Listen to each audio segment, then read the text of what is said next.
Hi friends, this is Janu. ఈరోజు ఒక interesting టాపిక్తో మీ ముందుకు వచ్చేసాను. మరి లేట్ చేయకుండా ఈ వీడియో స్టార్ట్ చేసేద్దామా?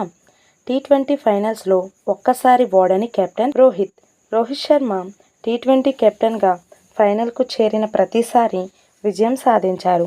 భారత్ కెప్టెన్గా 2024 వరల్డ్ కప్తో పాటు 2018 నెదర్హౌస్ ట్రోఫీ గెలిచిన ఆయన ఐపీఎల్లో ముంబై ఇండియన్స్ సారథిగా 2013, 15, 17, 19, 20లో 5 సార్లు జట్టును ఛాంపియన్గా నిలిపారు.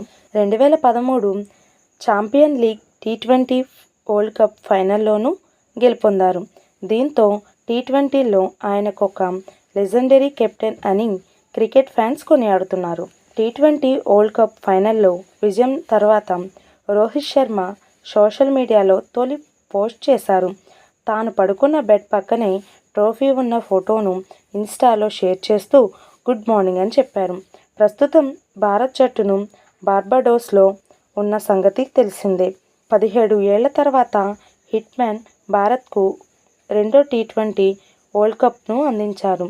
అదే సమయంలో T20 వరల్డ్ కప్లకు వీడ్కోలు పలికారు. మీలో ఎంతమందికి హిట్మ్యాన్ అంటే ఇష్టమో కింద కామెంట్లో నాతో షేర్ చేయండి. ఈ వీడియో కనుక మీకు నచ్చినట్లయితే లైక్ చేసి షేర్ చేయండి. This is Janu. Thank you for watching this video.